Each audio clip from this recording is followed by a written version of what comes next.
All right, we're here with Chance Beam, taking a tour, Titan Sports Academy here in Kennesaw, and take it away, Chance. Let me know what you got. No, thanks for having me. Hey, this is Titans Sports Academy. It's Titans Nation. Let me walk you through, I guess it was kind of our wall of fame, and I love to share these guys. And so Alex Spees, first rounder, Nathaniel Lowe in the big leagues, former World Series champion, Gold Glove Award. Let's see. These two guys, you may recognize those faces. Sprayberry High School first rounder, Nathaniel Lowe, both played for Titans teams when they were 14. Oh, wow. And so two guys are currently in the big leagues, and you would laugh and be like, oh, if you had two guys in the big leagues, you must have been the greatest team around. Not exactly the case. They were incredible players, don't give me a count. Right. But, you know, it's that old adage of, in my opinion, this is why we do all this, is all the heroes and champions of life have not already been chosen, and you're not it. That's not true, right? Because those guys are exceptional players. Man, they work their butt off to get to the big league level, and so it really does give hope to the kid that, man, they're really good, but you know, just don't know what's going to happen, and you just kind of keep working, stay out of trouble, do good things, and a lot of good things. So we've had these guys here and some of these ladies here, and so it was funny. We have softball, and so you know, I've got a daughter that plays, and let's see if she actually made my own wall. Oh, there we go. Yeah, there she made the wall. And so it's interesting when I first did this, you know, people would say, well, you should only put Division I players. And I was like, well, I can't do that because I wasn't a Division I player. So I own the place and I wouldn't be on my own wall. So it was like, you know, we want to celebrate everybody. I don't care if you go to, you know, junior college, Division III, NAI, Division I. In our mind, only 7.4% of all high school players go and play college baseball. We want to celebrate everybody, and I would love, this is one thing that was when we first started, it was kind of, that's about the average 12U height, and it's kind of like, are you next? And so when guys kind of walk in, they can kind of, and so another like little interesting side story is, so this picture was taken in the very last out of the AAU National Championship game, and this is a double play. We end up turning, he's like way up the line, tags him, and so we're dogpiling at the mound, and this kid named Chad Mabini's like rolling around over there, and we had to go pick him up. But it was interesting with that particular play was the very last out of AAU World Series a number of years ago. Cool. So it's a great picture. Yeah, it's great pictures. One of those you definitely have to use. So when guys come in here, so this is our lobby. So I have two daughters, and so when they were little kids, you go to like gymnastics and cheer, and parents can't go by. And so I always thought about, like, when I had a place, and this would be a theme of a lot of our conversation, when I had my own place, like, I'd love to have a place where parents could kind of sit, be comfortable, but at the same time kind of let the coaches do their thing. Right. So with that being said, we have closed caption TV. So this is the video of our upstairs area, and go from there. And how long has this facility been here? We opened this in 2017. So we've been here 8 years now, which is crazy that it's been that long. And we'll come in here. Going into the pro shop? Yep. So pro shop, I could be wrong, but I think we're the only travel organization that I know of that does everything in-house start to finish. So we actually have our own embroidery machines. Our store lady actually had to leave for the day. But so we got embroidery machines, we do heat presses, we do hats, we do decoration. So we are direct with Wilson, Easton, Rawlings, Under Armour, pretty much every brand that you can name of, with the exception of Nike. Okay. So it's definitely came in handy. So parents want spirit wear and stuff like that, they can just come in and get it done, or we have an online store as well. So very cool. Easy. You're right. I haven't seen something like this. Yeah. Very nice. Very cool. So come on out here. I'll take you into our instruction area. Thank you. And in here is where all of our private lessons done, really our player development's done in this area. And fundamentally, we're changing as an organization, and I'll kind of explain. So I'll tell a little story to kind of give you, I always like origin stories, make it real for people. So I have two girls, as I explained. So my older daughter, when she was 12, arguably one of the top 10 pitchers in the country, threw like 240 innings, struck out 320 girls in a year. It's just crazy. So we're working, and I'm like, hey, I own an academy. I got this thing figured out. So she gets 12, 13, 14, 15, and all of a sudden, we're busting her tail, and she's doing everything I'm asking her to do, and the numbers aren't coming. So as a dad and as a parent, I'm like, I'm an expert. I should know this stuff. And I'm like, man, what's going on? So I find a lady in Chicago, and we start doing like player performance training specifically to fast pitch softball. She went from like 57, 58, maybe 60 every now and then, to now she sits 62, 64. So for baseball people, that would be the equivalent of somebody being 83, 84, nice high school pitcher, to 92, 94. Right. Like it's a big deal. And so I looked at that as a parent. You're like, oh, wow, that's great. And then I looked at it as a business owner like, oh, crap, I'm totally left I got to figure this out from our baseball guys. So we dove in, and we collectively as a group, I say we because we all kind of had our hand in it, and started looking at like Tread and Driveline and Florida Baseball. All of those organizations are outstanding. Nothing to take away from them whatsoever, but the needs of a youth and amateur player are different than a pro guy or even a freshman in college, just different animals. So when we started looking at it, like Tread and Driveline, they really focus on like the plyo balls and those kind of things. And we're looking at most high school players, they're just underdeveloped. They're just not really ready to be that college player. When you turn on TV, college players don't look like they did 15 years ago. They're just physical. And so we're like, one, we got to get our guys ready for that. If we claim to be a college preparatory program, then we really got to dive into that. And so through my work, through my daughters, it kind of opened my mind up to see some different things, and then that brought about Top Velocity. And so this Top Velocity program, where I think that they've done it different than everybody else, is two things. For 20 years, if somebody comes to us as a coach and be like, hey, I got to get bigger, I got to get stronger, I got to throw harder. All right, we got to make sure you're mobile, we're going to stretch you out, got to lift heavy stuff, got to be explosive, we got to work on our skill stuff, and you do all that, you're going to get stronger.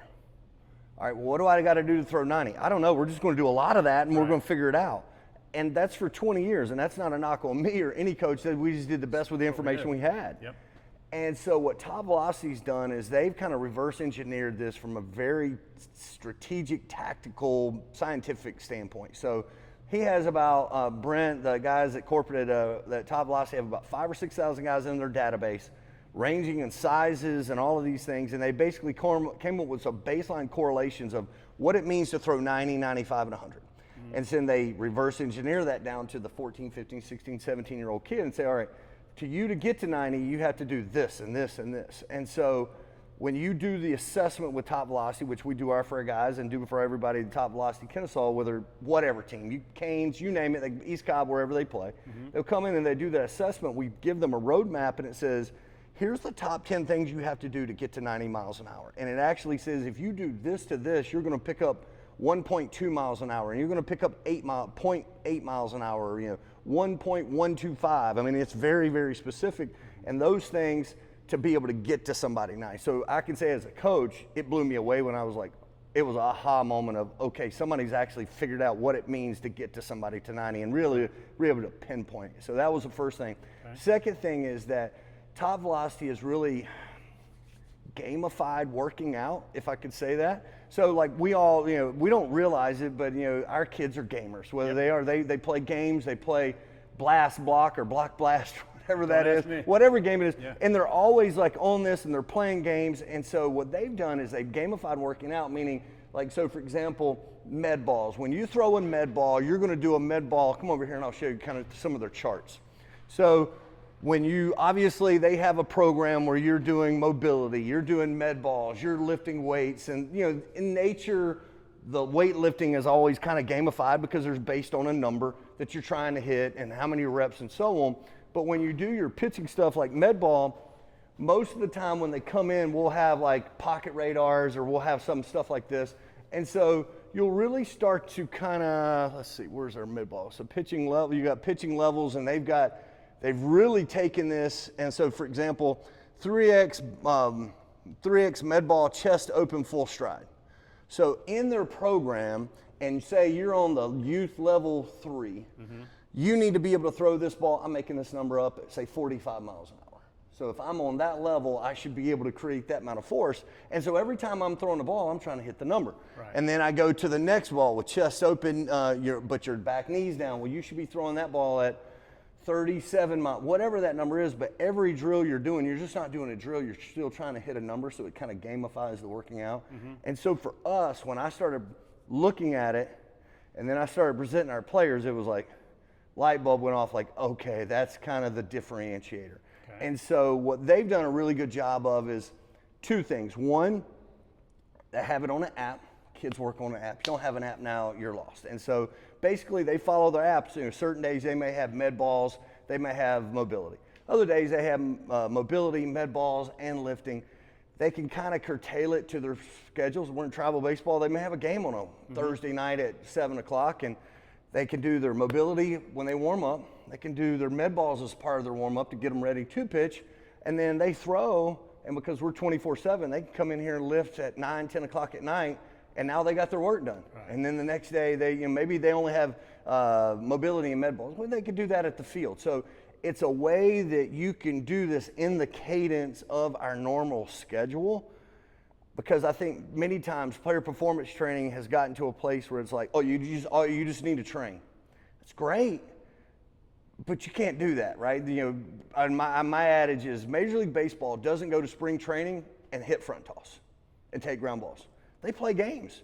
And so that's the way you get better at this game, is playing games. And I know that's kind of a nasty topic, but I think there's a way that we could do that, especially with our pitchers and our position players, that can be done in a workload understudied way. Well, you're keeping them engaged that way as well. That's right. Yeah. And so the other part of it is obviously pitch counts are a big deal. And I'm a huge proponent of that, but I would say the thing that bugs me when I'm seeing pitch counts is they'll say, hey, pitch count says you can only throw 20 pitches on Friday or 34, and if you only have one day off, so I could bring you back on Sunday. Well, that's not really fair for that kid, because might be different for this kid. And it's different for that kid. This kid's 6'2", 205. This kid's 5'7", 135 soaking wet. So they get the same program. This was not doing a program. That's right. Yep, exactly. And so two of them are totally different places of where they're ramped up to. But on the other side, even the guy that's probably built for it, he can't go out and throw 35 pitches, days rest, and then really come back and be his best. Right. And so you're asking a kid to not really be his best when he really needs to be his best in front of like college coaches, pro scouts, and that kind of stuff. So,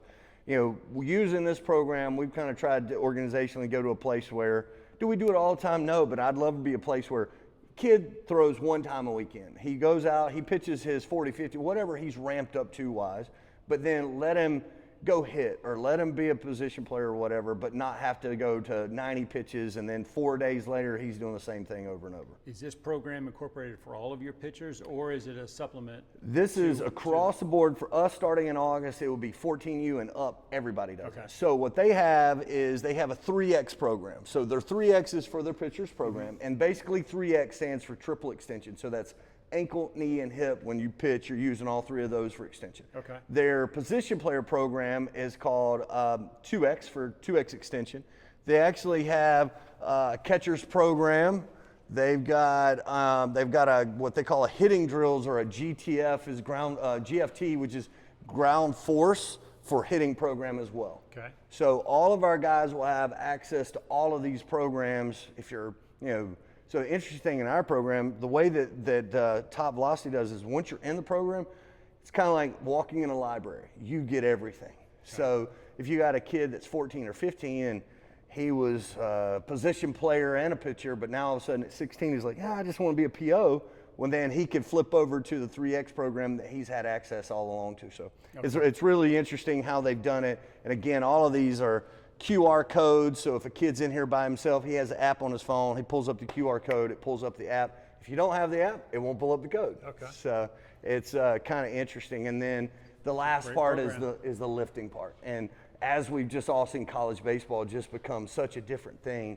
Obviously with our guys and guys in Top Velocity program, as well as our own players, we got a lot of work to do to get guys in shape, but also understand what it means to do a hang clean, what it means to do to, one of the things we were talking about that I was talking to Brent, is interesting story, is that name the athlete on a college campus that have the weakest shoulders. And, went back and forth, and he was like, baseball and softball players. And I was like, come on, man, they're college athletes. How's that? He said, their shoulders are weaker than the average kid walking in that. He said, let me ask you this. When you throw a baseball or a softball, does it strengthen your shoulder or weaken your shoulder?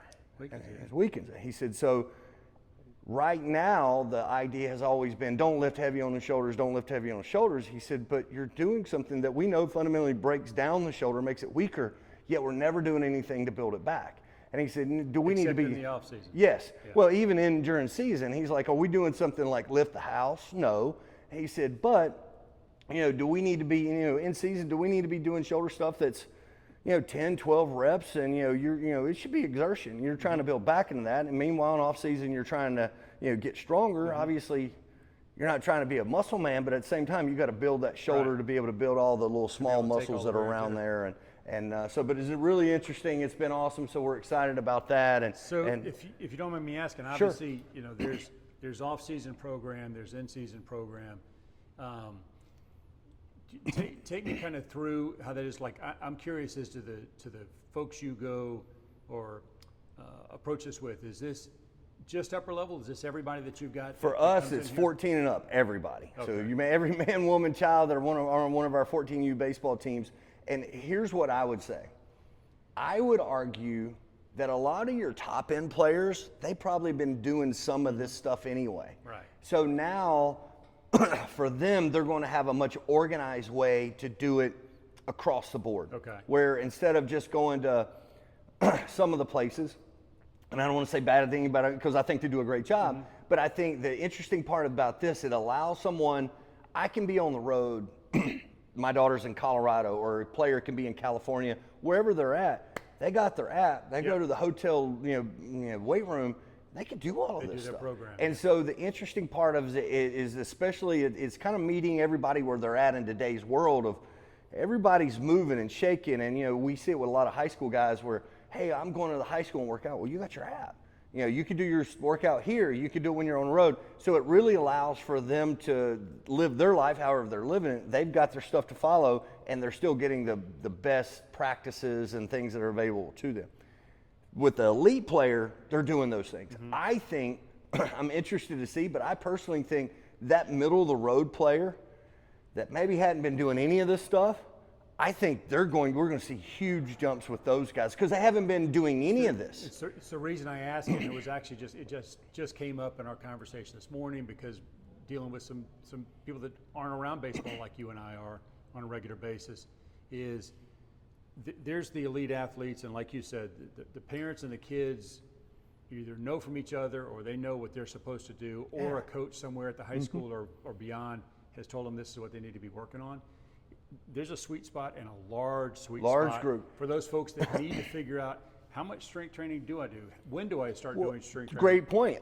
I'm an expert. I've been doing this 20 years, and I talked about how my own girls, I missed it. I completely missed it. And I was so frustrated when I looked. Or what's being done now that you didn't do. That's right. And so, and so now I have a younger daughter who's now been doing it for 18 months. She's a freshman. And of course, in her mind, she's behind the big sister. I'm like, honey, you're 3-4 years behind her. You keep doing what you're doing, you're going to be ahead of her because you're on a different curve. Right. And so I would argue that there's a huge population of people that, I'm an expert and I missed it.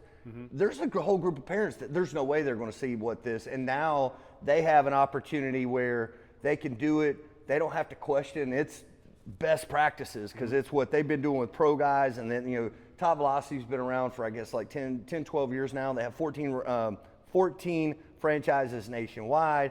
We'll probably be one of their biggest franchises just because the number of players we have with teams and then also in the area. And so I know obviously Top Velocity is incredibly excited about the summer, about, partnering with Lake Point and PBR and Perfect Game as the number of influx of people that we have coming in here, somewhat transient, that, we could put on camps or we could do assessments. And so there's just a large group of people that I think that are kind of chomping at the bit that it may not be local to them, but it's local to them for a week. And that's all we need it to be for. Well, and that's what you and I talked about the first time we spoke, is that's the whole reason I'm putting this together, is there are so many questions within that large group of where do I go, who do I see, I need to change, or I want to find something out to do a little bit better for my kid. What about those parents that haven't been involved in the sport at all, but their kid now is playing ball? And it's like, okay, well, I don't know anything. So where do I go for resources? And this is great information. And I think, for example, one of the things that I like what Top Velocity's done and that we're trying to do as well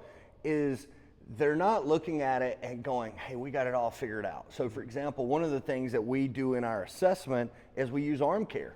And so a lot of, when you'd say, we'll say entities that are like this player performance training, we got it all figured out. We got all the answers, and they wouldn't want to use another entity's stick, if you will. Right. And Arm Care does a great job. And one of the things I've learned in going through Top Velocity is what Arm Care does is that they have some like I think it's like readiness type of stuff where you put on their sensor, you press like internal, external rotation, and you test yourself before you have a start. Then you start testing yourself after a start, and basically what they found through their data is you're not within, I think it's like 75% of your full-on strength. You're increasing your liability or probability of getting hurt like exponentially.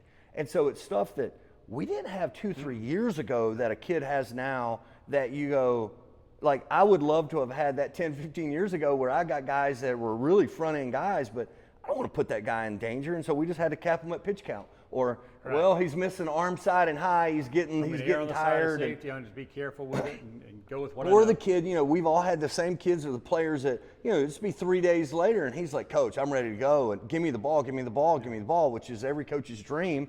And he's 92. Well, if you put him on this test, it could say that he wasn't recovered yet. Right. And and so I think we're just in a totally different world where we're at with player performance, we're at player training, recovery, all the things that players have at the Access now that we didn't have 5, 10, 15 years ago. But then the next question is how does a parent know how to digest? That's what I was getting ready to ask you.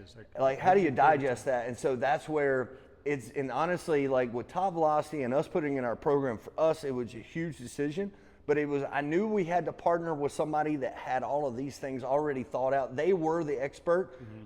We got enough on our plate with an academy of trying to figure out, tournaments and uniforms and insurance and scheduling my cage time. Yeah, who's got my cage time and, and then doing, all of the other things to then try to be a specialist in this.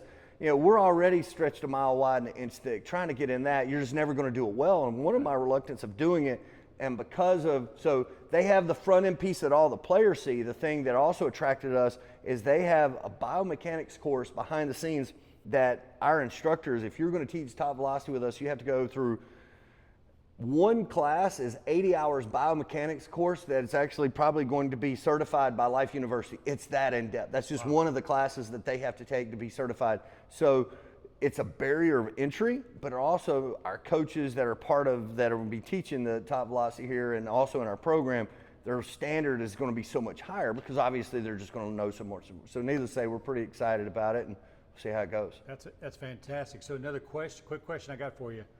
Just so I can help some of the parents understand it, who do you typically cater to and tell them about the ages in terms of numbers of teams? Sure. And who? So who's for your best? us, all right, so I would tell people if you're 13 years and younger, you got somebody that's just chomping at the bit and at that 12, 13 age starts to get, well, I know I need him to kind of be in some strength stuff, but not quite ready for the weight room. They have a thing called Start Right. So a Start Right program is just that. It's going to be mobility, it's going to be med balls, and a basic introduction into some lifting stuff. So in our program, 13 and under, we'll be basically doing the Start Right program for 8 weeks in the fall, 8 weeks in the spring. Somebody comes to us. So for example, we had a kid came in yesterday from another organization. I'll keep their name out of it, but it was great. They came over from Norcross. Our trainer put them through the Start Right program, make sure they had the app on their phone.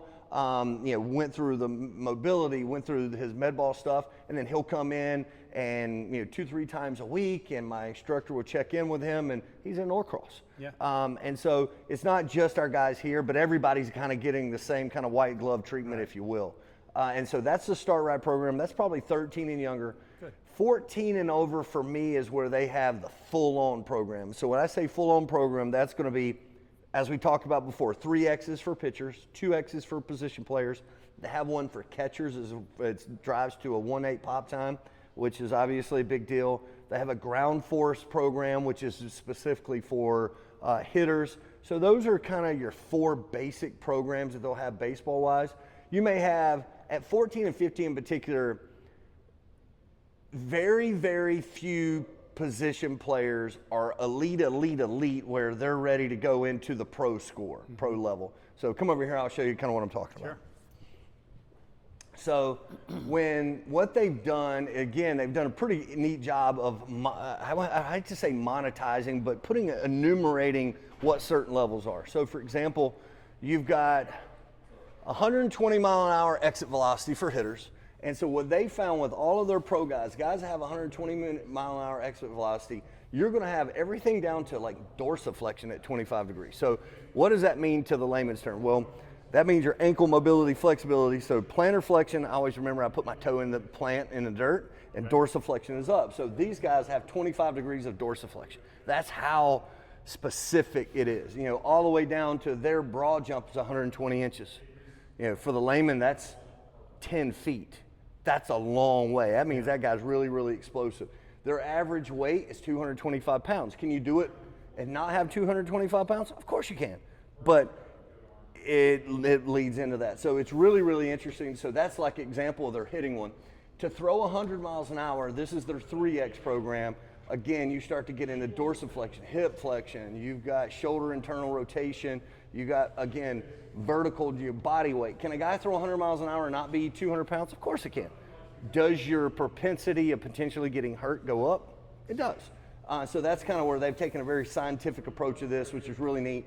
So then the last one here, so if you've got, this would be what they call their gold standard. So this is the pro level. So pro level, we're thinking guys 94, 95, 100 miles an hour. We don't have the one for the youth, but it'll be situated, it's actually in gray. So you would have youth program here, gold standard here, and so then you would have the beginner gold standard level 1. So what we were talking about, linear med ball throw chest open. So your level 1, it would be throwing ball this way. You should be able to throw that ball at 35 miles an hour. Okay. Level 2 is 37, and then you can work your way up. And so then you could start to see where they really have it down to, you know, what is your lateral broad jump? So a lateral broad jump, basically jumping laterally, that's 7 feet. That's a long stinking way, right? And so then you have to ramp up. So you've got, you know, your squat. You should be at 1 time your body weight, deadlift 1 time your body weight, you know, but you could see they ramp up. So the way that you move from level to level is you have to check every box here, then you go to the next box. And so they would have this same type of thing for the youth level, and it would be, you know, it could be bench press 0.5 of your body weight, you know, whatever to kind of work. I just love the engagement and the so benchmarks is it the that great you get part? to make. Yeah, and so the cool part of that I've already seen is that guys will come in and be like, all right, I've got those 4, I need to get the rest of them. Or I've got them all except for these 3. And Or so my buddy's got those. And right? Yeah. And so the other thing, one of the things I've learned through this is, so for example, a direct correlation between a power clean and a vertical jump. So if a kid, maybe their vertical jump is not hitting the numbers they need, well then they could do more work on the power clean. That'll help them with vertical jump. Right. So it's really been a learning curve for us, but it's really neat how it's kind of laid out that you can really put your finger on it. So if a kid, you may be on level 1 and you may have level 1, cycle 1, level 1, cycle 2, cycle 3. You may be on that cycle for a while, but after on the first time, to help you level up, you may, the hyper individualization is, if you're missing this one, then do some more work on this one. You're going to do all of them, because the only way we get healthy is raise the floor, not raise the ceiling. You know, we got to raise all of these things. So it would be a way that they would be able to individualize their workout just on what they need, where you may have all of this, but you need to work on these 3. Right. And so there's drills that pertain to just these 3. So if it's hip flexion, you're going to spend more time in mobility, say on hip mobility and flexibility.